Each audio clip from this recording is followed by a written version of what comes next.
New at 5, we're hearing for the first time about how investigators caught and convicted a serial killer who slaughtered 3 and attacked 2 others on a multi-county killing spree. I also spoke with the victim's nephew who shared his family's story. To have that guy do that to my uncle, a veteran, on Veterans Weekend. Sad. Frank Seaver's uncle Homer survived the serial killer attack. Tell me all about your uncle. Tell me a little bit about who he was. He liked to fish a lot, liked to hunt. He was a retired mechanic for Tama County. He was a shop foreman. And he liked to restore old vehicles, old pickups. Frank's 88-year-old Aunt Lorene didn't survive. They'd go out and walk every day, in the morning, 2 miles in the morning, 2 miles at night. And my aunt, she never met a stranger. She'd walk up to you today and just tell you a joke. On May 23rd, 2020, Ryan Blinston showed up at the Los Molinas couple's home.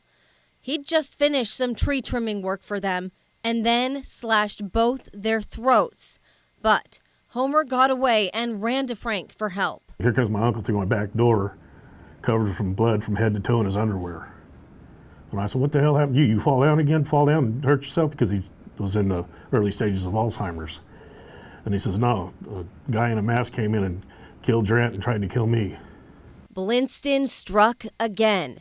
His victim, another tree trimming customer, 82-year-old Sandra George of Oroville. Just did the tree job at her house and he went back an hour later and killed her. Yeah. It seemed like it began with the elderly, and then from that point on it went to others as well. Next, Blinston killed his friend, Vicki Klein, and torched her car. Fishermen found Klein's body in the Feather River near Belden on June 21st. A week earlier, a Butte County Sheriff's SWAT team tracked Blinston to a very remote road in Brush Creek. Prior to our SWAT team arriving in the middle of the night, Blinston attacked him, right?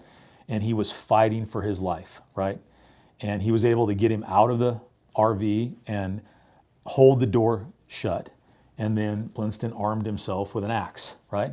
And began to try to break through this door. Blinston's acquaintance, Robert Smith, survived through unbelievable luck. On any other night, there would have been nobody to help him, and eventually Blinston would have been able to break through that door with that hatchet. But as it turned out, the Butte County Sheriff's SWAT team happened to be moving into the area. It is a miracle, and I know that word gets thrown around a lot, but this is a true miracle. The Butte County DA's team didn't have a murder weapon or eyewitnesses to the 3 murders, so getting a conviction wasn't easy. A case like this was complicated. It was mostly circumstantial. There was actually some surveillance video that we were able to use for the trial as well, just from some private citizens that had some cameras out that were facing the roads. So that was a huge help. Smith spoke at the sentencing. I have to wake up every morning and look in the mirror and see the scar on my neck from the wound inflicted, reminding me of that horrific night. The judge ordered Blinston to serve 3 life sentences. The guy would not look at anybody every time I was at court, he would not look at anybody. He'd just sit there and stare at the wall.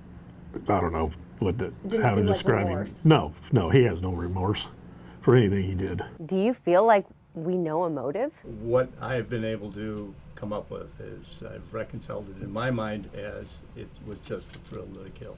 He made me realize that evil and monsters actually do exist. This person is going to be in jail for the rest of their life, and your uncle is not here anymore. Yeah. Do you think that he would feel like at this point justice was served? I don't know, he was a Korean War vet, so maybe not. Homer Severs died later in 2020 from other medical issues, but his nephew Frank tells me after losing Lorene, he believes Homer really died of a broken heart.